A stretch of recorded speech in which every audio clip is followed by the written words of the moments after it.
être en harmonie avec le monde pour être honoré par lui.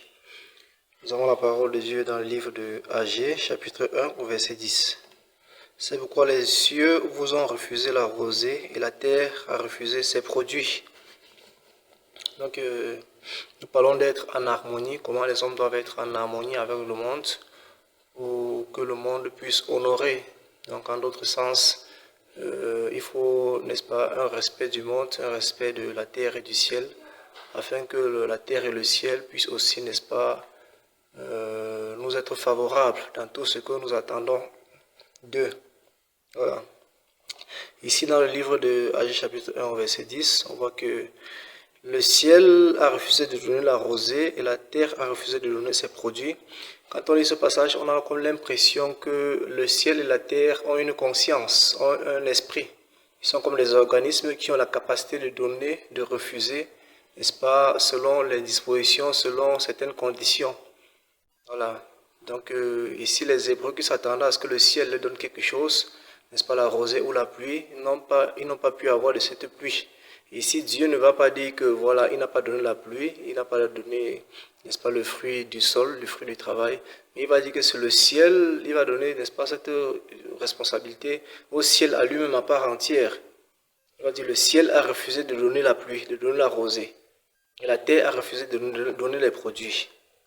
Donc pour entrer dans le contexte, les Hébreux étaient essentiellement des agriculteurs, des éleveurs et des commerçants. Donc d'où la pluie, n'est-ce pas, qui tombe du ciel était très utile pour l'économie à l'époque. Très utile, n'est-ce pas, pour cultiver les plantes, pour l'agriculture. Dont l'agriculteur jouissait d'une bonne récolte quand il y avait de bonnes pluies. La pluie de la première et de l'arrière-saison. Donc s'il ne pleuvait pas convenablement, les champs ne devaient pas, n'est-ce pas, être arrosés, abreuvés. Les semences ne devaient pas être abreuvées par la pluie qui vient du ciel. Et de même aussi l'éleveur, n'est-ce pas, aurait des difficultés à faire boire de l'eau, n'est-ce pas, à hydrater ces bêtes, que ce soit les bœufs, les ânes, les poules ou c'est pas les agneaux, voilà, les brebis, les moutons. Quand il n'y a pas de pluie, ça fait que les éleveurs connaissent un grand déplacement. Ils vont faire de longs kilomètres à la recherche de la pluie. Et conséquemment aussi le commerçant, dû au fait qu'il n'y a pas de la pluie, ce qui fait qu'il n'y aura pas de bonne récolte, les champs ne vont pas véritablement pouvoir comme il le fallait. Les commerçants n'auront pas grand-chose à échanger sur le marché.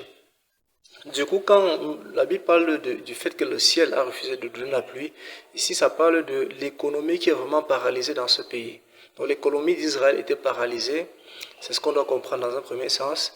Dans le deuxième sens, il y a le côté spirituel qui parle aussi, n'est-ce pas, de la bénédiction. La pluie, la rosée aussi, c'est le Saint-Esprit. Le Saint-Esprit avec toutes, n'est-ce pas, toutes ses faveurs, avec ses avantages et ses dons. Donc on voit que spirituellement comme matériellement, on voit que le ciel à un moment donné peut dire j'arrête, n'est-ce pas, de répandre ma grâce sur un peuple. Et la terre aussi de même peut dire à un moment donné j'arrête de donner, n'est-ce pas, du fruit, de la nourriture, des faveurs, les opportunités à un peuple. J'arrête de laisser ce peuple continuer de jouir de moi. Voilà. Parce que tout ce que nous avons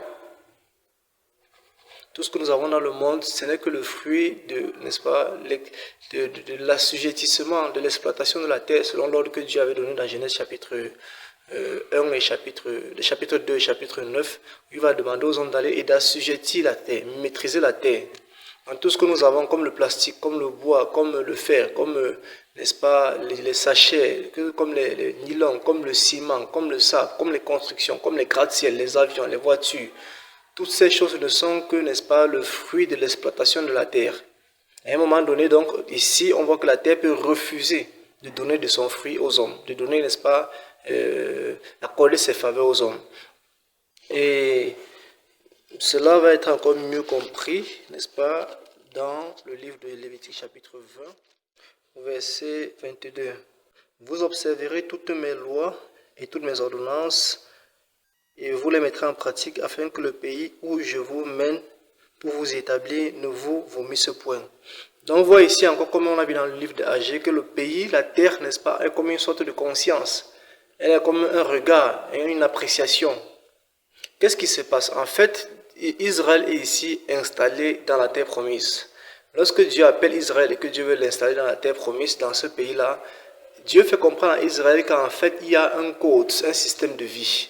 Il va leur faire comprendre que voici les lois, voici les ordonnances que vous aurez à pratiquer une fois que vous allez entrer dans ce pays. Et c'est valable pour Israël, c'est valable pour toutes les nations, pour tous les hommes, tous les habitants de la terre. La terre appartient à Dieu, le monde appartient à Dieu. Et Dieu sait comment il a fabriqué le monde, comment il a conçu. Et Dieu connaît ce qui peut aller avec la terre, ce qui peut être en harmonie avec la terre, ce que la terre peut supporter, ce que la terre ne peut pas supporter. Donc les lois que Dieu donne à Israël dès son installation dans la terre d'Israël, dans le pays de Canaan, ce n'était pas avec un sens légaliste, ou bien une sévérité, une méchanceté. En fait, ce que Dieu connaît, n'est-ce pas, c'est le fondateur du monde, le créateur du monde. Et lorsqu'il introduit l'homme dans le monde, il donne à l'homme les codes, les clés, les secrets de la vie sur la terre. Les choses qui peuvent, le système de vie qui peut adhérer, qui peut être en adéquation, en accord, en harmonie avec la terre et le ciel, avec l'univers. Les faisant comprendre ici que, n'est-ce pas, vous allez mettre ces ordonnances, ces lois en pratique dans le pays où vous allez prendre possession, où là où vous allez vous installer, n'est-ce pas? Autrement, le pays va vous vomir, vous rejeter. Le vomissement, c'est quoi? C'est ce qu'on peut constater par les crimes, les tremblements de terre, les sécheresses, les tremblements de terre, n'est-ce pas? Les tsunamis, les ouragans, les éruptions volcaniques, voilà le réchauffement climatique, la montée des eaux, le manque de pluie ou d'eau dans certains endroits. Bref, ça, ce sont des signes que la terre, à un moment donné, dit que je ne peux plus supporter cette génération. Elle les vomit, elle les rejette, quitte à les détruire, à les anéantir tous. Donc, quand on parle du vomissement, nous savons très bien que le vomissement parle du fait que, n'est-ce pas, l'organisme ingurgite quelque chose qui ne lui est pas propre, quelque chose qu'il ne reconnaît pas, quelque chose dont l'organisme éprouve une allergie vis-à-vis de quelque chose qui serait introduit, n'est-ce pas, dans son estomac. Et l'estomac, indépendamment de la volonté de l'homme, rejette cela à l'extérieur. Il en est de même pour nous. Donc Dieu le sait que si lorsque nous entrons là, il y a des bases qui ont été installées dans le monde, des bases qui sont propres à la terre, des bases et des lois, des systèmes de vie qui sont propres à la terre et au ciel. Et une fois que l'homme est introduit là-dedans, c'est comme s'il était introduit dans un organisme. Et d'une manière ou d'une autre, s'il n'accepte pas les conditions qu'il faut, s'il ne prend pas la forme, les dispositions qu'il faut pour s'installer dans cet organisme qui est la terre, dans cet organisme qui est le monde, un jour ou un autre, la terre va le renvoyer. C'est ainsi que ça s'est passé. Voilà un peu comment les choses sont. C'est ainsi que plusieurs nations ont été vomies. Et Dieu va même dire ici à Israël que les nations qui ont été avant vous ont été vomies parce qu'elles commettaient des abominations. Elles pratiquaient ces choses que je vous interdis de pratiquer.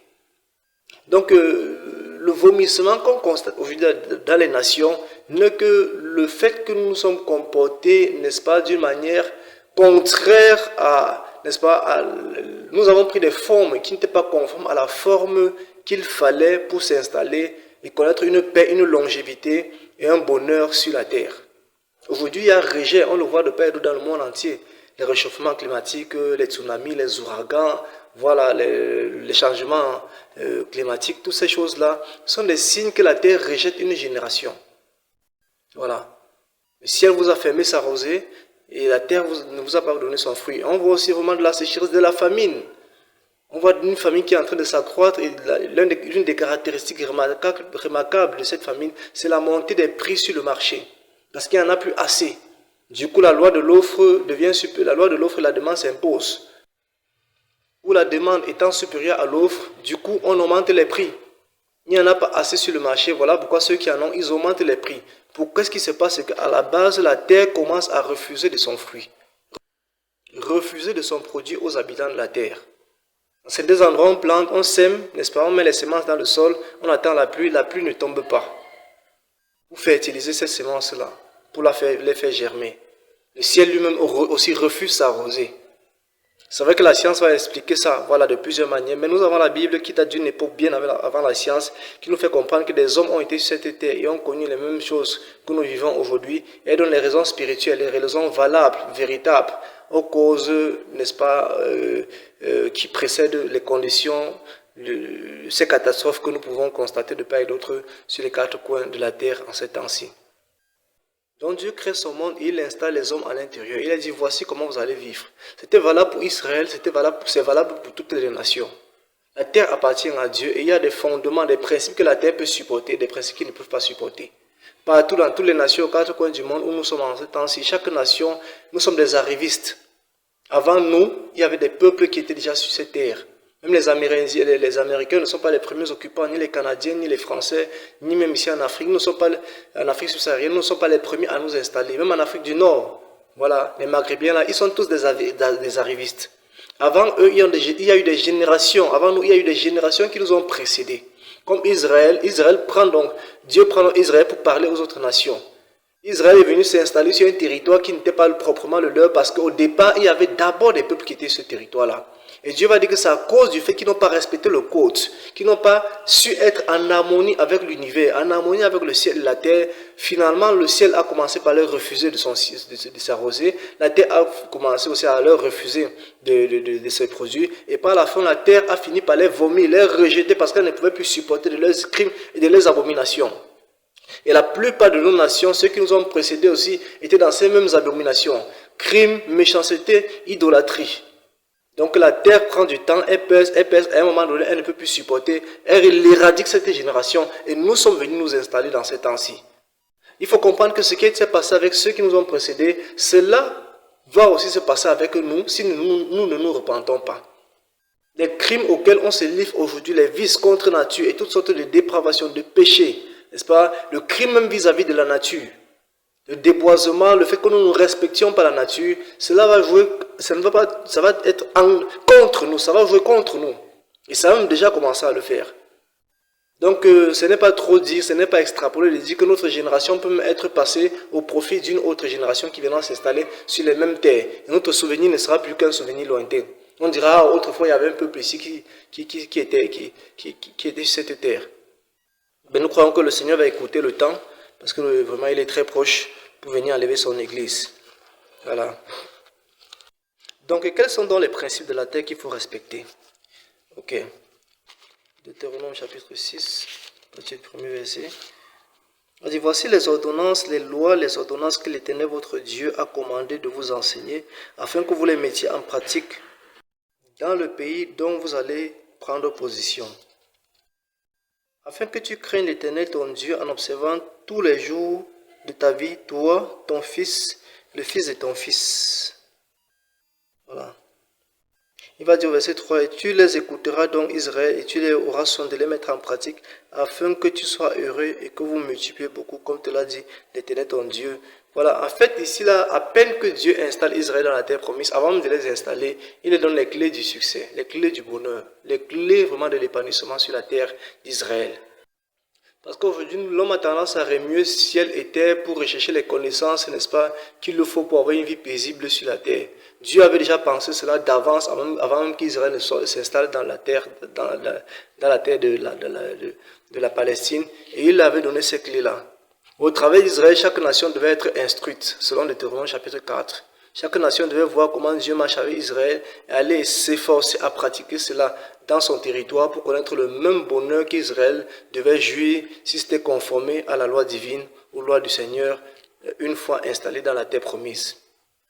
Donc Dieu donne les codes, les clés, les secrets de l'épanouissement pour être en harmonie avec l'univers. Il dit, voici les lois que vous aurez à mettre en pratique une fois que vous serez installés dans cette terre promise. Afin que toi et ton fils vous soyez heureux et que vous prolongez. Et maintenant,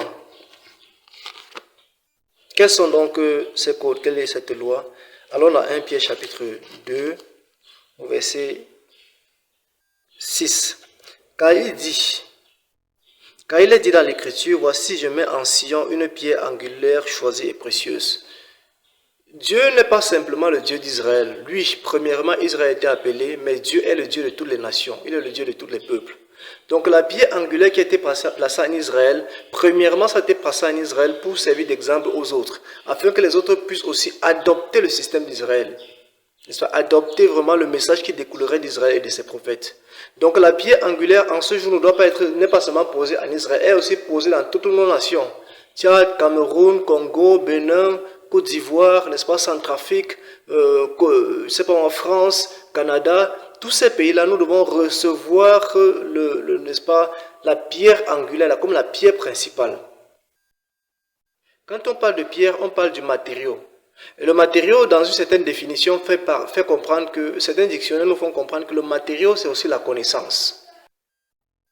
Donc la pierre, c'est l'outil avec lequel on bâtit, on construit. Il va dire au verset 7, « L'honneur est donc pour vous qui croyez, mais pour les incrédules, la pierre qu'ont rejeté ceux qui bâtissaient. » Voilà, les bâtisseurs des sociétés. Les bâtisseurs, c'est ceux qui construisent, qui planifient, qui projettent comment ils vont développer un pays, développer une nation, développer une ville ou développer une famille. N'est-ce pas, pour le faire, pour développer une nation, développer un quartier, développer une famille, développer une région, une province, il y a des codes qui ont été donnés depuis très longtemps, venant du Créateur. Et la terre reconnaît ces codes, le ciel reconnaît ces codes. Si on apporte des codes, des pratiques qui ne sont pas en adéquation, en accord avec ces codes-là, qui ne cadrent pas avec ces codes-là, ce n'est que question de temps. Un jour ou un autre, cela finira par être rejeté. Donc, quand on parle de pierre, on parle de matériaux. Le matériau, dans une certaine définition, selon certains dictionnaires, ça parle aussi des connaissances. Donc, le matériau, c'est aussi les connaissances. Les règles. Donc, quand il dit je mets en sillon une pierre, un matériau, il dit je mets en sillon une connaissance. Donc, c'est de ça qu'il est question quand Dieu installe les hommes. Quand les hommes s'installent, je vais dire comme ça, là, une fois que les hommes soient installés, parce que nous sommes installés depuis longtemps dans nos pays, nous devons tout faire pour bâtir nos nations, nos villes, nos quartiers, nos familles, nos propres vies, avec ce matériau qui a été donné par le Seigneur. Ce matériau, n'est-ce pas, c'est la connaissance de Yahweh, la connaissance de Jésus-Christ.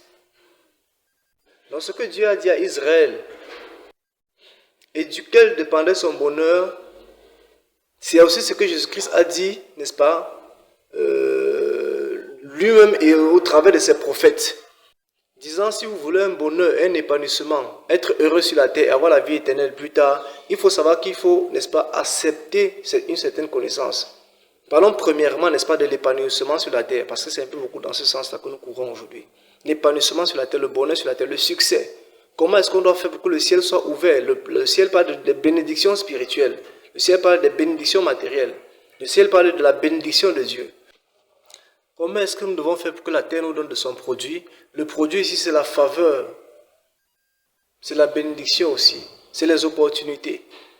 Frères et sœurs, si nous nous efforçons d'être en accord avec les principes, d'être en harmonie avec le monde, d'être en accord, de nous arrimer, de nous adapter au code de ce monde, donné par le Créateur, le penseur, l'initiateur, l'architecte, le manufacturier de ce monde, nous verrons de beaux jours dans nos vies. Dieu dit à Israël, si tu es attentif à mes commandements, ton bien-être sera comme un fleuve. Il en est de même pour toutes les nations. Le simple fait d'entrer en accord, d'être en accord avec les commandements, la loi de Dieu, n'est-ce pas, permet que la faveur de Dieu soit constamment sur la vie de celui ou de celle qui met en pratique ces commandements de Dieu.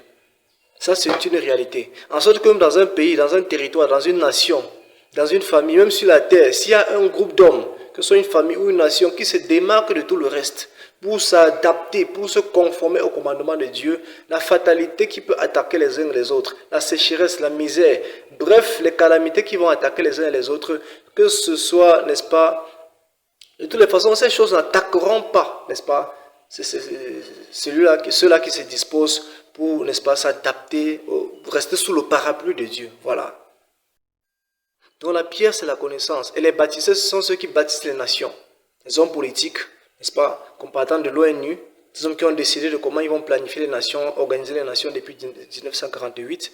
Les bâtisseurs, ce sont eux. Les bâtisseurs, ce sont aussi ceux qui bâtissent les quartiers, qui bâtissent les républiques, qui bâtissent les villes, qui bâtissent, n'est-ce pas, les familles. Nous sommes des bâtisseurs, nous aussi les parents. Comment est-ce que nous organisons nos familles? Parce que quand on parle de bâtir, c'est établir une constitution sur laquelle la nation va vivre, une constitution sur laquelle le quartier, la région ou la famille. On parle de constitution, c'est comment les choses seront constituées, les lois, n'est-ce pas, les principes, les règles qu'il faudra établir comme base. C'est ce qu'on appelle une constitution. Donc dans nos propres vies, quelles sont les bases que nous établissons? Dans nos familles, quelles sont les bases que les chefs de famille, nous chefs de famille, nous établissons? Que les parents établissent? Dans un quartier, quelles sont les bases que les responsables du quartier établissent? Dans une ville, dans une nation, quelles sont les bases? Si ces bases ne sont pas en conformité avec les bases originelles, les bases authentiques, n'est-ce pas, du monde, de la terre, tôt ou tard, la terre finira par vomir cette famille, vomir ce quartier, vomir cette nation et vomir même, dans la mesure du possible, tous les habitants de la terre. Nous l'avons déjà vu avec le déluge. Les eaux, n'est-ce pas, ce qu'on appelle aujourd'hui les inondations. Les inondations ont vraiment, n'est-ce pas, décimé tous les habitants de la terre. Pourquoi? Parce que la terre ne pouvait plus supporter de leur vie, supporter de leur doctrine, de leur connaissance, de ce feu étranger qu'ils avaient apporté. Elle a fini par les vomir. Donc pour la pierre qu'on rejetait, il va dire maintenant, l'honneur est donc pour vous qui croyez. Mais c'est pour les incrédules, la pierre qu'ont rejeté les bâtisseurs. La pierre, c'est le matériau avec lequel on construit. Le matériau, c'est la connaissance. Donc la connaissance qui ici est la connaissance de Dieu que les bâtisseurs ont rejeté. C'est une réalité. Parce que ce soit dans le domaine politique, au niveau des nations, au niveau international, dans les grands sièges, les assises politiques, que ce soit, n'est-ce pas, sur le niveau au point religieux, dans les quartiers, dans les familles, très peu acceptent la volonté de Yahweh. Très peu acceptent la pierre, vraiment, n'est-ce pas, la connaissance divine. Nous avons dit ici que la pierre, c'est le matériau c'est la connaissance. Mais cette connaissance que les bâtisseurs rejettent, les bâtisseurs des nations, les bâtisseurs de famille, les chefs de famille, les organisateurs des nations, les chefs de villes et des provinces, des quartiers, n'est-ce pas, des nations, cette connaissance de Yahweh, de Jésus qu'ils rejettent, pour finir ici, heurte. Parce que leur projet ne prospère pas. Nous n'avons qu'à regarder l'état du monde. On a posé les bases, mais on n'a pas posé la base véritable. Parce que quand on parle des connaissances de Yahweh, ils sont résumés en deux. Connaître Dieu, l'aimer de tout son cœur, de toute sa force, de toute sa pensée, de toute son âme. Le deuxième, n'est-ce pas, la deuxième base, c'est d'aimer son prochain comme soi-même. Voilà. Et toutes ces connaissances, ces deux connaissances n'ont pas été établies comme principe. Les hommes ont essayé de pratiquer le deuxième commandement sans pratiquer le premier. Ils ont commencé à dire, c'est vrai, quand on lit nos constitutions, nos lois, on voit que bon, il faut aimer, il ne faut pas voler, il ne faut pas tuer, il ne faut pas commettre toutes ces choses-là. Voilà, c'est bon. Mais au sommet, ils n'ont pas placé le commandement qu'il fallait placer. Aimer l'Éternel de tout son cœur, de toute sa force à penser. Or, c'est ce commandement-là qui devait amener les hommes, n'est-ce pas, à avoir de la crainte et ne pas, n'est-ce pas, souiller la terre. Avoir de la crainte et ne pas souiller les villes, souiller les quartiers, souiller les familles. Mais ils n'ont pas posé ça comme fondement pour les nations, ils n'ont pas posé ça comme connaissance pour les nations, ils n'ont pas accepté cela comme une pierre angulaire, ils ont apporté d'autres connaissances. Ils ont apporté d'autres connaissances, c'est ce qu'on va voir dans 1 Corinthiens chapitre 3. Paul ici qui est l'apôtre des nations, n'est-ce pas, un envoyé pour les nations, et Paul ne partait pas seulement prêcher le salut. Il est vrai que Paul prêchait le salut, Jésus prêchait le salut, mais le Seigneur sait qu'avant le salut, nous avons besoin de certaines choses, n'est-ce pas, nécessaires. Les choses matérielles, les choses séculaires, les choses du monde. Certaines choses pour notre nutrition, pour les habitations, les maisons, les vêtements, voilà. Donc Dieu n'a pas à cœur seulement de nous sauver par rapport à l'enfer, il a aussi à cœur de nous permettre de bien vivre d'abord sur la terre avant l'avènement de son Fils. Malgré les persécutions que Satan peut susciter dans sa jalousie contre le peuple de Dieu. Donc Dieu va dire, cherchez le bonheur du pays dans lequel je vous mets en captivité et priez l'Éternel en sa faveur parce que votre bonheur dépend du sien. Donc Dieu voulait que les hommes, pendant qu'ils sont sur la terre, esclaves comme ils sont sur la terre, qu'ils cherchent aussi le bonheur de ce pays-là parce que leur bonheur dépend de ce pays. On ne peut pas mépriser notre pays, n'est-ce pas, ne pas respecter notre pays, verser les ordures n'importe comment, n'est-ce pas, ne pas entretenir notre pays, n'est-ce pas, ne pas respecter, n'est-ce pas, les forêts, toutes ces choses-là qui provoquent le réchauffement climatique plus tard. On ne peut pas être dans un pays, on ne respecte pas ces choses, on veut que le pays aille bien. On veut que la bénédiction descende sur le pays. Non. On ne peut pas être dans un pays, dans une famille, dans un quartier, dans une ville. On n'entretient pas le pays, on n'entretient pas la ville, on ne respecte pas certaines choses. N'est-ce pas? Et on voudrait seulement que non, le pays nous donne la terre nous donne de son fruit, le ciel nous donne de sa bénédiction. Ça ne se passe pas comme ça. Donc Paul ici a envoyé pour les nations. Ça, c'est plus seulement pour Israël, pour les nations, pour enseigner les mêmes choses. Et la pierre angulaire qui avait été posée, comme Pierre vient de le dire, qui avait été posée en Sion. On voit ici que Paul va s'efforcer aussi de poser cette pierre angulaire dans toutes les autres nations. Il va dire, selon la grâce, 1 Corinthiens 3, 10, selon la grâce de Dieu qui m'a été donnée, j'ai posé le fondement comme un sage architecte. Le fondement ici, c'est cette pierre angulaire. Et chacun bâtit dessus. Et un autre bâtit dessus. Là encore sont les bâtisseurs, les présidents, les chefs de gouvernement, les dirigeants mondiaux, n'est-ce pas, les gouverneurs, les chefs de quartier, les chefs de famille, les parents. Quels sont les fondements? Comment est-ce qu'ils bâtissent sur le fondement de la terre? Paul n'est pas seulement venu poser le fondement, en fait, il est venu rappeler le fondement. Il n'est même pas venu poser le fondement, il est venu rappeler le fondement, rappeler aux hommes que le fondement de la terre, n'est-ce pas, l'originalité, n'est-ce pas, le groupe sanguin de la terre, c'est Christ, c'est Dieu. Donc si vous apportez un autre sang sur la terre, il y aura allergie et la terre va rejeter cela. Il est venu révéler aux hommes que l'organisme de la terre peut recevoir tel type, n'est-ce pas, de médicaments ou tel type d'aliments. Maintenant que chacun qui vient s'installer dans cette terre, dans un quartier, dans une ville, dans une famille ou dans un pays, qu'il sache qu'il doit venir, n'est-ce pas, avec des aliments, n'est-ce pas, des trucs qui doivent être, que cet organisme qui est la terre pourra supporter. Et comme on a expliqué un peu plus haut, il est venu poser les connaissances. Les connaissances qui peuvent être en adéquation avec les connaissances, n'est-ce pas, existentielles. Il va dire, mais que chacun prenne garde à la manière dont il bâtit dessus. Car personne ne peut poser un autre fondement que celui qui a été déjà posé, savoir Jésus-Christ. Personne ne peut poser un autre fondement qui a été autre que ce qui a été posé. Donc, dans Genèse, dans Lévitique, qu'on vient de voir, et dans Deutéronome chapitre 6, 1, chapitre 12 aussi 1, où Dieu dit à Israël que voici, vous entrez dans ce pays, je vous donne cette loi pour que vous mettez en pratique. En fait, Dieu les rappelle seulement, en fait, Dieu les découvre, il enlève le voile pour les donner de comprendre qu'il y a un fondement dans la terre où vous entrez là. Il y a un fondement dans le monde où vous entrez. Dans ce pays où je vous installe, il y a un fondement. Allez se mettre baptiser sur ce fondement-là. Dieu ne donne pas des lois de manière légale. Non. Ce n'est pas de ça qu'il est question. Pareillement à nous, quand Dieu nous demande de nous sanctifier, de fuir le péché, en fait, ce n'est même pas que Dieu nous demande de fuir le péché. Il nous fait comprendre que le fondement de la terre ne peut pas supporter une telle vie, ne peut pas supporter certaines pratiques. Le fondement de la terre, la nature de l'univers, la nature du monde, ne peut pas supporter, n'est-ce pas, certaines pratiques, certaines vies, certains vices. Si vous vous livrez à ces vices, à ces pratiques, n'est-ce pas, à ces dépravations, un jour ou un autre, la terre va vous rejeter.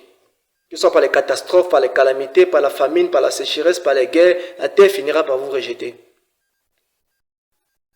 Donc, Dieu les a rappelé le fondement avant qu'il ne s'installe dans la terre promise. Et par conséquent, Dieu nous enseigne le fondement au travers de Paul, au travers de la parole de Dieu, de la terre, n'est-ce pas, alors que nous sommes installés dans ces pays.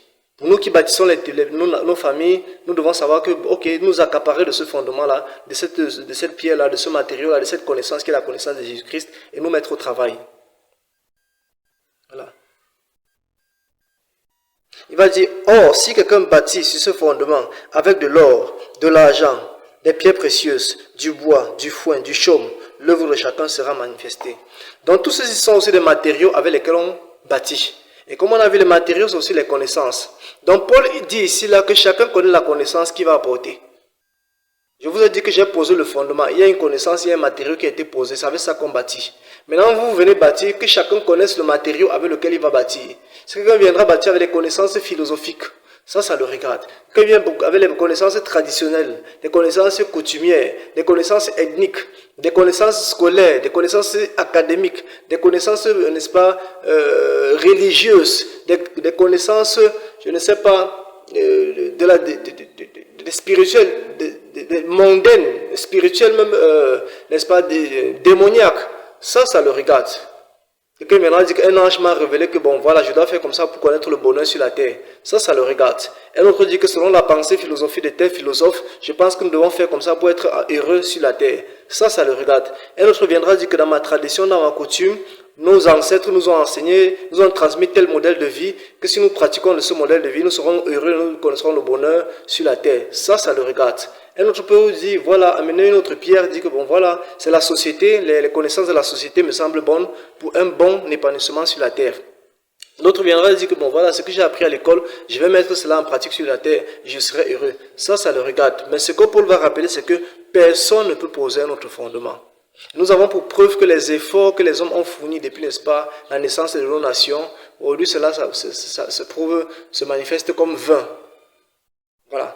Le monde couvre la troisième guerre mondiale. Pourquoi? Parce que les connaissances qui ont été posées, n'est-ce pas, la pierre qui a été posée depuis 1948, avec la naissance de l'ONU, ces bases, la charte de l'ONU, n'ont pas pu empêcher que les hommes, n'est-ce pas, se livrent au vice.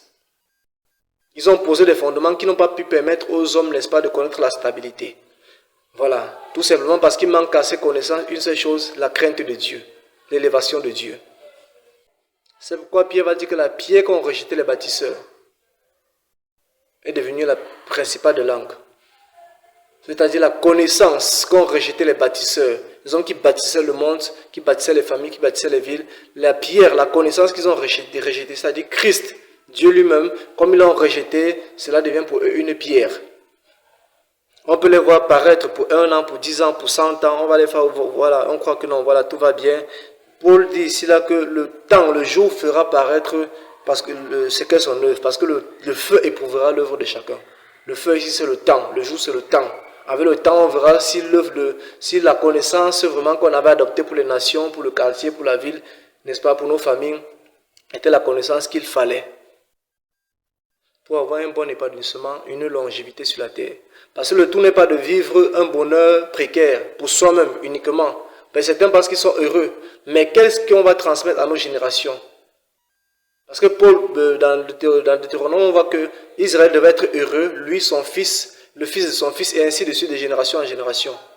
Mais quand on regarde nos nations actuellement, on a comme l'impression que c'est uniquement les pères, les parents, n'est-ce pas, des années précédentes qui ont connu un semblant de bonheur. On voit que leurs fils, les jeunes et les moins jeunes actuellement dans le monde, leur avenir n'est pas certain. Tant sur le plan moral que sur le plan professionnel, sur le plan financier. Leur avenir n'est pas certain. Ce qui veut dire que le semblant de paix, de bonheur, d'épanouissement que nos parents ont connu, que ceux qui nous ont précédés ont connu, n'est-ce pas, il y a 20, 30, 40, 50 ans, c'est là en train de finir. Or, Dieu avait un projet, Dieu a un projet de solution, n'est-ce pas, un projet durable, avait une solution durable pour l'épanouissement du bonheur des hommes sur la terre avant la venue du Messie. Les hommes n'ont pas voulu de celui-là. Donc, comprenons que la terre doit être en harmonie avec la terre. Et l'un de nous ici, de dire qu'il faut prier la terre ou prier le ciel, non, on prie un seul Dieu, Jésus-Christ. Mais nous devons savoir que, comme la Bible le fait comprendre, c'est comme si parfois même, dans Michée là-bas, Dieu va dire, cieux, écoutez, terre, prête oreille, car l'Éternel parle. Donc à un moment donné, Dieu nous présente la terre comme ayant des oreilles, étant témoin de ce qui se passe. Donc il peut arriver qu'à un temps, la terre ne supporte plus, n'est-ce pas, les pratiques d'un homme, les pratiques d'une femme, les pratiques d'un couple, les pratiques d'une famille, les pratiques d'un quartier, les pratiques d'une ville, d'une nation et même du monde entier. Parce que la terre a son originalité, elle a son essence, elle a ses codes. Elle est là avant nous. Nous sommes tous venus trouver la terre. Donc ce n'est pas la terre de se convertir pour accepter notre système, pour accepter notre fondement. Elle a été créée, il y a un fondement en elle. Maintenant tout homme, tout groupe d'hommes, toute famille, tout parent, toute tribu, toute nation, n'est-ce pas, tout quartier, toute ville qui s'installe sur cette terre, qui veut vraiment prospérer, s'épanouir et durer sur cette terre, elle doit accepter les fondements, n'est-ce pas, les codes de cette terre, la connaissance de cette terre, l'essence, l'organisme de cette terre. Voilà. Et la Bible nous fait comprendre que cette essence, cette code, cette connaissance-là, n'est-ce pas, c'est d'accepter la loi de Yahweh, la loi de Dieu. Connaître le Dieu unique, l'aimer, l'adorer, lui seul de toute notre âme, toute notre force, toute notre pensée, et aimer son prochain comme soi-même. Bien entendu, il faudra le Saint-Esprit pour une ample explication, afin que dans tous les domaines de la vie, on puisse se retrouver. Voilà. Donc voilà le fondement de la terre. Si on met ces deux fondements de côté, ces deux connaissances de côté, pour apporter toutes sortes de philosophies, toutes sortes de constitutions, toutes sortes de lois, cela ne permettra pas, ne procurera pas un bonheur durable aux fils des hommes sur la terre. Ils ne connaîtront pas un bonheur perpétuel comme c'était pensé par Yahweh, notre Dieu. Donc rejetons toute mauvaise connaissance, rejetons les connaissances qui ne cadrent pas avec ce que la révélation divine, la révélation du propriétaire de la terre nous présente comme étant essence originale qui permettra, sur laquelle nous devons bâtir. Est-ce que les connaissances philosophiques sont mauvaises? Pas toutes. Est-ce que les connaissances scolaires, académiques, universitaires sont mauvaises? Pas toutes. Est-ce que, n'est-ce pas, les constitutions des nations sont mauvaises? Pas toutes. Est-ce que le système démocratique est mauvais? Non. Est-ce que le système théocratique, monarchique qui nous a précédés est mauvais? Non. Est-ce que les connaissances traditionnelles, n'est-ce pas, et même religieuses sont tous mauvaises? Non. Est-ce que les connaissances de la société sont toutes mauvaises? Non. Le truc c'est que il faut, n'est-ce pas, voir ce qui est en accord avec ces deux commandements que nous avons vus. Aimer Dieu de tout son cœur et lui seul, et aimer son prochain comme soi-même. Les lois ne sont pas mauvaises, Maintenant, il faut seulement examiner pour savoir si la loi que je dois pratiquer est en accord avec la volonté de Dieu. Voilà. Quand on va parler d'homosexualité, par exemple, c'est à toi de voir si c'est en adéquation avec la révélation divine. Voilà. Les connaissances qu'on apprend à l'école, les connaissances qu'on apprend dans nos familles, est-ce que ça va avec la révélation divine? Il faut toujours s'efforcer d'être en adéquation avec la révélation divine, parce que la révélation divine, n'est-ce pas, est la pierre, est l'essence, est l'originalité, n'est-ce pas, du monde. Partout où on sera, il en sera ainsi. Que Israël, comme on le voit dans Agé chapitre 1 au verset 10, ils ont connu cette difficulté-là, parce que justement, ils étaient livrés à toutes sortes de vices que nous voyons aujourd'hui dans les nations. Et ça a été une calamité, une sécheresse, une difficulté pour eux.